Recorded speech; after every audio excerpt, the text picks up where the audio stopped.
வைக்கோல் எடுத்துட்டு போன வாகனத்துல கிட்டத்தட்ட 5 லட்சம் ரூபாய் மதிப்பிலான 3000 மது பாட்டில்கள் கடத்தப்பட்டிருக்கு. நுண்ணறிவு பிரிவு போலீசாருக்கு கிடைச்ச ரகசிய தகவலின்படி கடத்தல் நபரை கைதும் செஞ்சிருக்காங்க.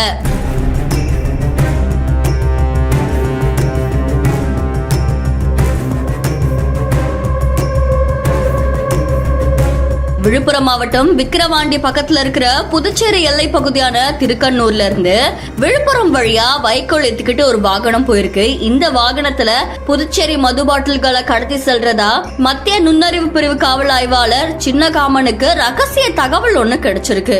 அந்த தகவலின் பேர்ல மத்திய நுண்ணறிவு பிரிவு போலீசார் தென்னமாதேவி சுங்கசாவடி பக்கத்துல வாகன சோதனையில ஈடுபட்டிருக்காங்க. அப்போ அந்த வழியா வைக்கோல் ஏத்திக்கிட்டு வந்த அந்த வாகனத்தை நிறுத்தி போலீசார் சோதனையில அப்போ சோதனை செஞ்சுட்டு இருக்கும் போது வைக்கோல் கட்டுக்குள்ள மறைச்சு வச்சு 5 லட்சம் ரூபாய் மதிப்பிலான 3000 மது பாட்டில்களை பறிமுதல் செஞ்சிருக்காங்க. இந்த சம்பவம் பெரும் பரபரப்பை ஏற்படுத்தியிருக்கு.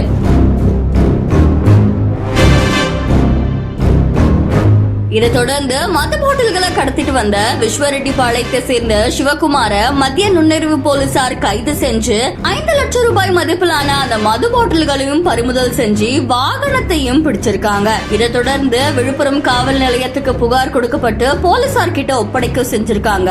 இந்த நிலையில அந்த மது பாட்டில்கள் விற்பனைக்காக கொண்டு செல்லப்பட்டதா இல்ல வேற ஏதாவது காரணம் இருக்குமா அப்படின்னு சொல்லி போலீசார் தீவிர விசாரணையில ஈடுபட்டு வராங்க அப்படின்னு சொல்லப்படுது.